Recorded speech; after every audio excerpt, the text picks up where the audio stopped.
प्रकृतिका त्रिगुणहरू छन् सत्व रजतम।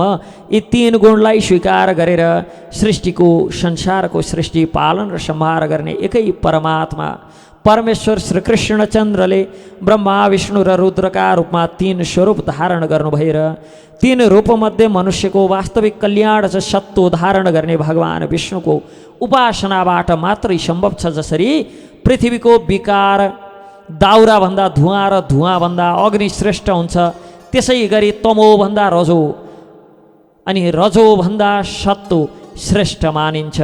रजो अथवा तमोगुणी स्वभाव भएका मनुष्यले धन ऐश्वर्य सन्तान आदिको सांसारिक कामनाले त्यस्तै स्वभाव भएका देवता पितृ अथवा भूतहरूको उपासना गर्छन्। तर यस संसारबाट पार हुन चाहना राख्ने व्यक्तिहरूले कसैको निन्दा या दोष हेर्ने काम नगरिकन घोर रूपवाला तमो र रजो स्वभाव भएका देवताहरूको उपासना नगरेर सत्वगुणी भगवान श्री विष्णु एवं उहाँकै अंश र कला स्वरूपहरूको उपासना गर्छन्।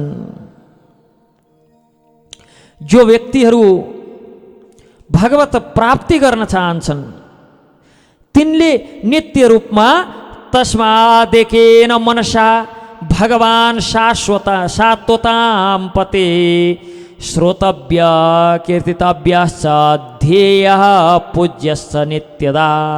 एकाग्र चित्तले तिनै भगवानको विषयमा निरन्तर श्रवण गुणगान स्मरण तथा पूजन गरेर जो भक्तका रक्षक हुनुहुन्छ र उनै भगवानको श्रृणवतां स्वकथा कृष्ण पुण्य श्रवण कीर्तन हृद्यन्तस्तो ह्यभद्राणि विदुनोति सुहृदशतां। प्रत्येक हृदयमा परमात्मा स्वरूपमा स्थित तथा सत्यनिष्ठ भक्तहरूका उपकारी भगवान स्वकथा श्रीकृष्ण पुण्य श्रवण कीर्तन भगवान श्रीकृष्ण जो भक्तका हृदयबाट भौतिक भोगको इच्छा हटाउनुहुन्छ, त्यस्ता भगवानको कथा सुनेर भगवानको कथाप्रति रुचि उत्पन्न हुन्छ। किनभने त्यस्ता कथाहरू अत्यन्त पुण्यप्रद छन् र जो व्यक्तिले भगवत प्राप्ति गर्न चाहन्छ अतो वै कवयो नित्यं भक्तिं परमया मुदा वासुदेवे भगवती कुर्वन्त्यात्म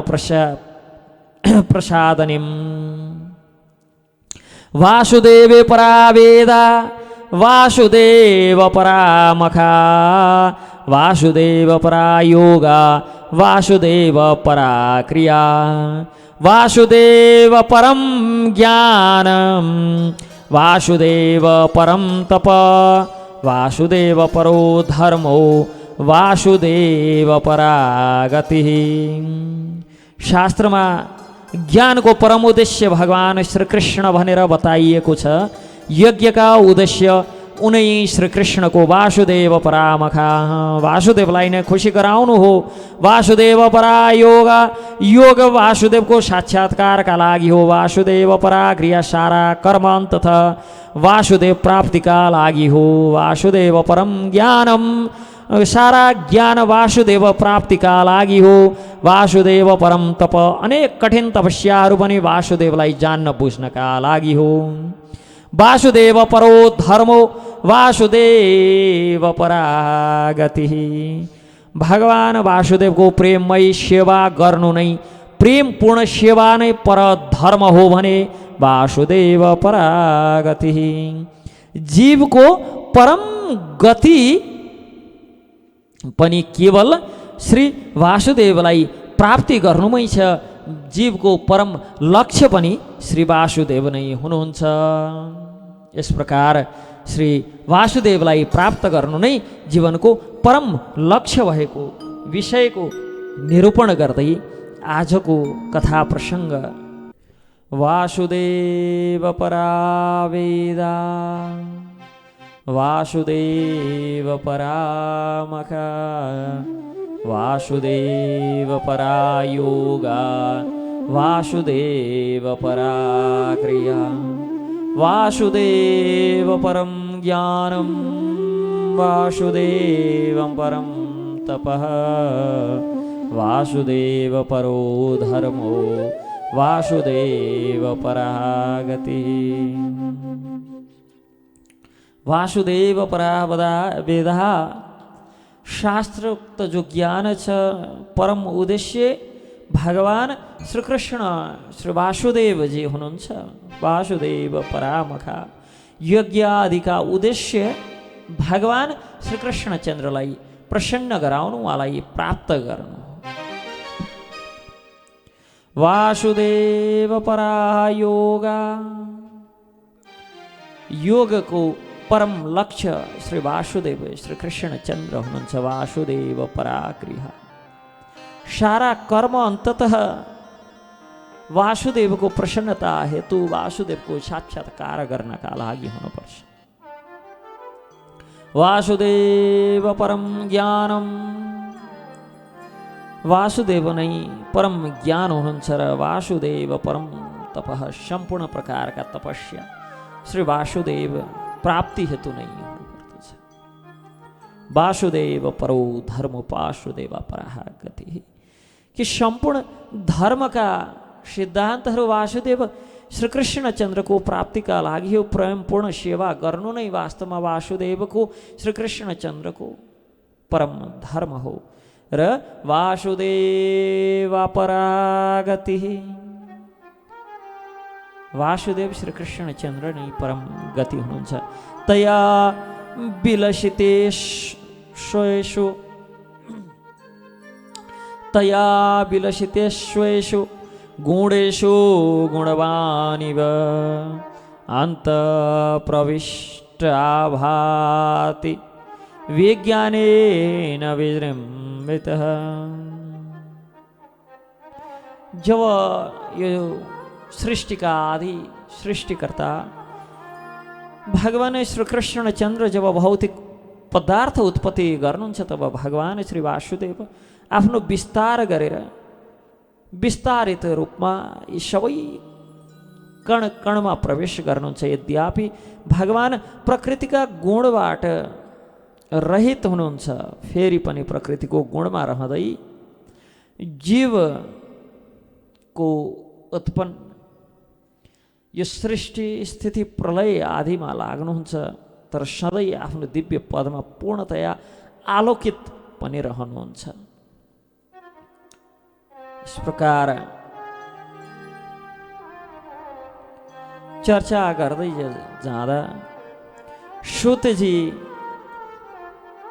शौनकलाई भन्नुहुन्छ, शौनकजी जागृहे पौरुषम रूपम भगवन् महदादिवे सम्भूतं षोडशकलामादौ लोकशिश्रेष्ठया।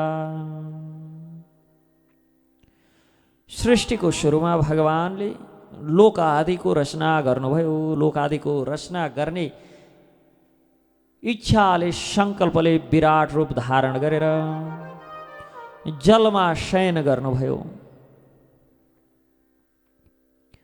जलमा शयन गरेका कारण त्यो विराट पुरुषको नारमा, जलमा शयन गरेका कारण नारायण,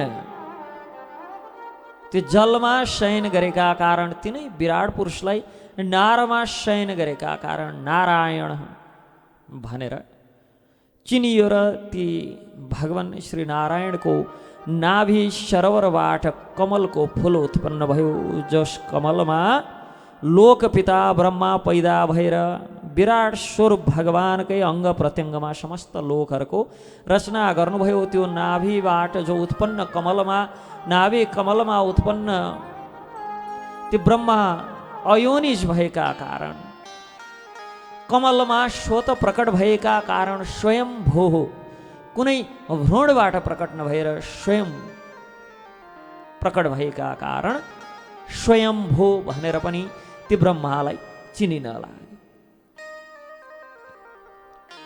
र तिनै ब्रह्माले सृष्टिको इच्छा गरेर, सृष्टि भगवानको आदेश अनुकूल सृष्टि, सबभन्दा पहिले त ब्रह्मा सृष्टि हुनुभयो। बडो आश्चर्यमा पर्नुभयो, कहाँबाट आएँ, कताबाट आएँ, दायाँ बायाँ उत्तर दक्षिण पूर्व पश्चिम फर्कँदै गर्दा 4 शिरहरू प्रकट भए।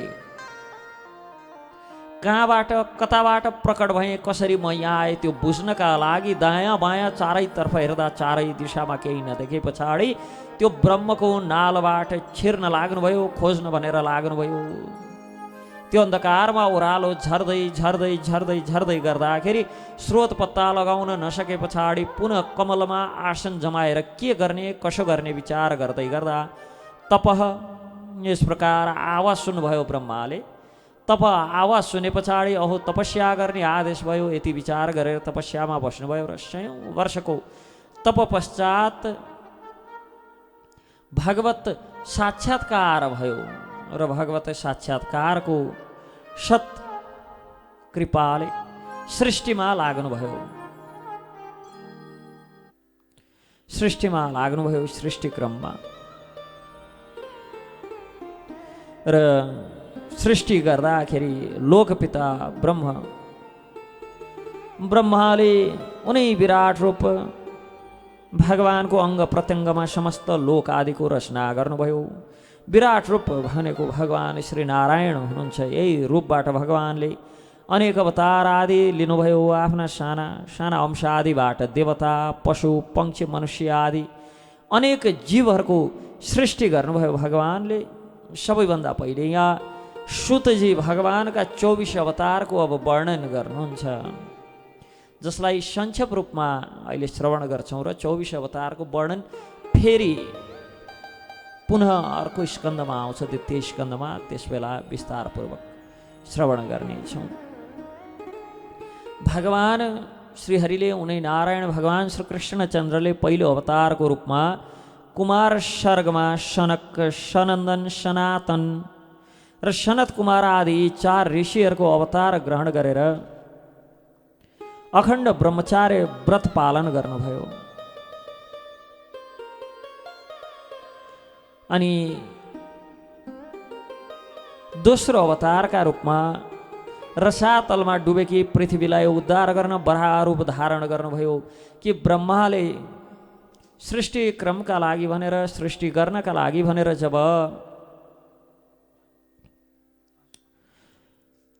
दृष्टिपात गर्नुभयो सृष्टि कर्म हेतु, जो पृथ्वी धरा नदेखे पछाडि भगवानको स्मरण गर्दै गर्दा ब्रह्माको नाकबाट सानो केराउको दानो जत्रो रूपमा अवतरित भएर रसातलमा डुबेकी पृथ्वीलाई उद्धार गर्न वराह रूप धारण गर्नुभयो। र त्यही अवतारमा भगवान श्री नारायणले, भगवान श्री कृष्णचन्द्रले हिरण्याक्षको पनि उद्धार गर्नुभयो। देवर्षि नारदको रूपमा तेस्रो अवतार ग्रहण गरेर कर्मबन्धनबाट कसरी मुक्ति पाउन सकिन्छ भन्ने ज्ञान दिन नारद पाञ्चरात्रको उपदेश गर्नुभयो, सात्वत तन्त्रको। सँगसँगै ध्रुव, प्रहलाद आदि जस्ता महाभागवतहरूलाई उपदेश गरेर भगवत प्राप्तिको मार्गतर्फ डोर्याउनु भयो। हरिनाम संकीर्तनको, हरिनामको प्रचार गर्नुभयो। धर्मपत्नी, धर्मकी पत्नी मूर्तिको गर्भबाट उनै भगवान श्री कृष्णचन्द्रले नर नारायणको रूपमा चौथो अवतार ग्रहण गर्नुभयो। चौथो अवतार ग्रहण गरेर धर्म प्रचार एवं इन्द्रिय संयमता सम्बन्धमा र तपस्याको ज्वलन्त उदाहरण प्रस्तुत गर्नुभयो।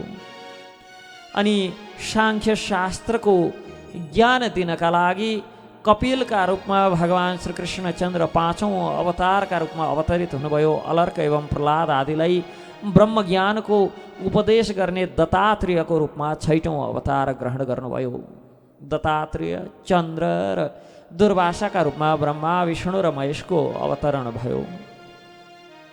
स्वयम्भू मनमन्त्रको रक्षा गर्न 7औं अवतारका रूपमा भगवान यज्ञ रूपमा प्रकट हुनुभयो। परमहंसहरूको धर्म देखाउनका लागि 8औं अवतारका रूपमा ऋषभदेवको रूपमा प्रकट हुनुभयो भगवान। अनि क्लोनिङ विधिबाट, बेनको मन्थनबाट, बेनको तिग्राको मन्थनबाट पृथुको रूपमा भगवान स्वयं प्रकट हुनुभयो र पृथ्वीको दोहन गर्नुभयो। धराको दोहन गरेका कारण यो धराको नाम पृथ्वी रहन गयो।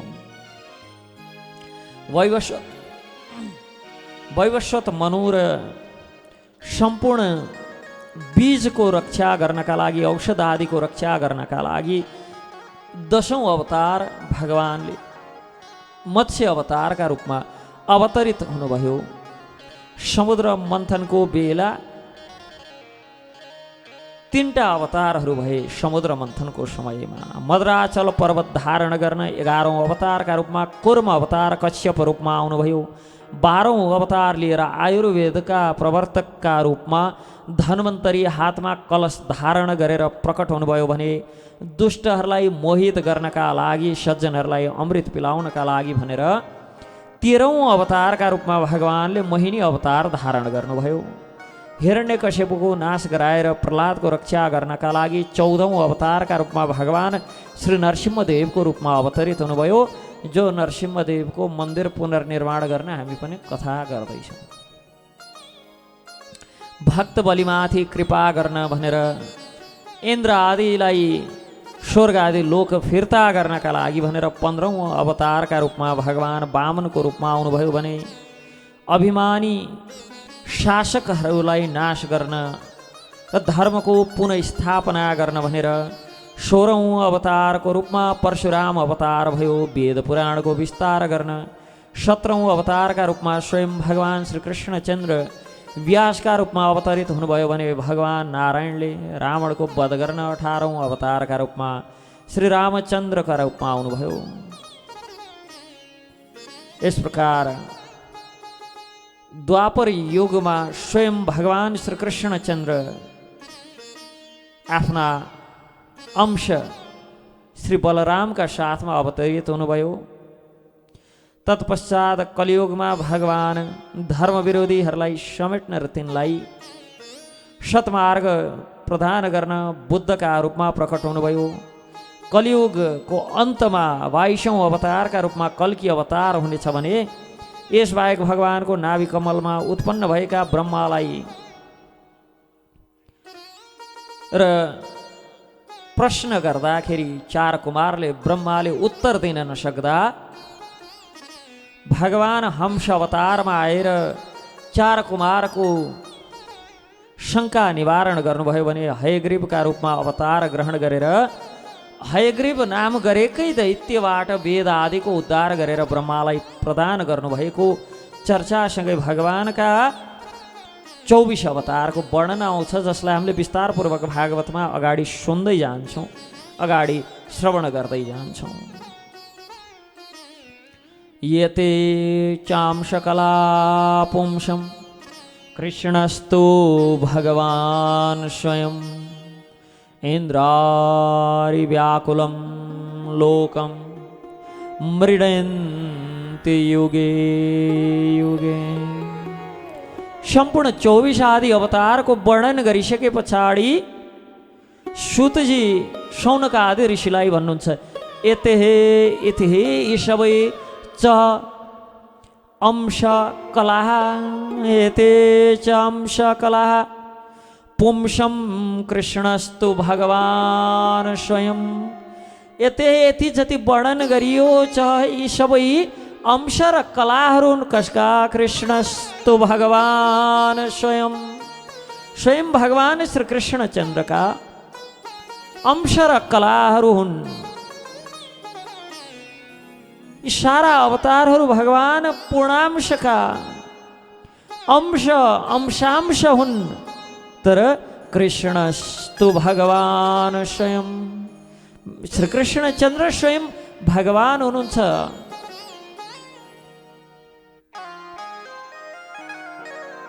इन्द्रारि व्याकुलं लोकं मृडयन्ति युगे युगे। विभिन्न लोकमा युगे युगे लोकम, विभिन्न लोकमा विभिन्न लीला गर्नका लागि नास्तिकहरूद्वारा उपद्रो भए पछाडि आस्तिकहरूको इन्द्र आदि देवताहरूका जब संसारमा दुष्टहरूको अत्याचार बढ्छ, सज्जनहरूले दुःख पाउन लाग्छन्, तब तब भगवानले अनेक रूप धारण गरेर पृथ्वीको रक्षा गर्नुहुन्छ। भगवान आफैले पनि वचन प्रदान गर्नुभएको छ कि म सन्तहरूको रक्षा गर्न र दुष्टहरूको विनाश गर्न। विनाशाय च दुष्कृताम् धर्म संस्थापनार्थाय सम्भवामि युगे युगे परित्राणाय साधूनां। साधुहरूको रक्षार्थ रक्षा हेतु, सज्जनहरूको रक्षा हेतु, विनाशाय च दुष्कृताम् दुष्टहरूको विनाश गर्नका लागि, धर्म संस्थापनार्थाय धर्म स्थापनाका लागि सम्भवामि युगे युगे युग युगमा म अवतरित हुन्छु भनेर भगवानले भगवत गीतामा भन्नुभएको छ।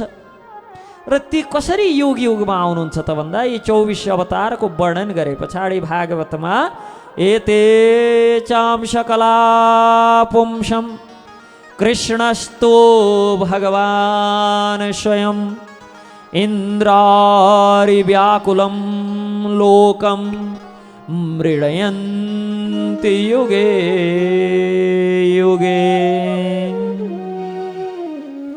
कि भगवान श्री कृष्ण स्वयं भगवान हुनुहुन्छ। ईश्वर परम कृष्ण सच्चिदानंद विग्रह अनादिरादिर गोविंद सर्व कारण कारणम। ईश्वर परम कृष्ण परम ईश्वर परमेश्वर भनेर श्री कृष्ण चन्द्रलाई चिनिन्छ भगवान श्री कृष्ण चन्द्रलाई। अनि उहाँ को हुनुहुन्छ? कारणहरूका पनि आदि कारण सर्व कारण हुनुहुन्छ, सबैका कारण हुनुहुन्छ। उहाँको कोही कारण छैन। कृष्णस्तु भगवान स्वयं, कि भगवान स्वयं श्री कृष्ण चन्द्र हुनुहुन्छ। जन्म गुह्यं भगवतो यतत् प्रयतो नरः सायं प्रातः गृह्णन् भक्त या दुःख ग्रामवाद विमुच्यते। जो पनि भगवानका यी अति गुह्यतम अवतारलाई सावधानी पूर्वक भगवानका यी अवतारहरूको बिहान साँझ सायं प्रातः साँझ बिहान हमेशा भगवानका यी अवतारको स्मरण गर्छ। त्यस्तो व्यक्ति त्यस्तो भक्तले भक्ति पूर्वक जसले भगवानका यी दिव्य अवतारहरूको स्मरण गर्छ, दुःख ग्रामा विमुच्यते, समस्त प्रकारका दुःख कष्ट आदिबाट उन्मुक्ति प्राप्त गर्छ। इदं भागवतं नाम पुराणं ब्रह्मसंस्मृतम् उत्तम श्लोकचरितं चाकर भगवान् ऋषि निःश्रेयसाय लोकस्य धन्यं स्वस्तयनं महत्। श्रीमद् भागवत भगवान को साहित्य अवतार हो। इदं भागवतम नाम पुराणम ब्रह्म संस्मृतम। जो ब्रह्म हुनुहुन्छ भगवान श्री कृष्ण चन्द्र ब्रह्म तत्व परब्रह्म हुनुहुन्छ।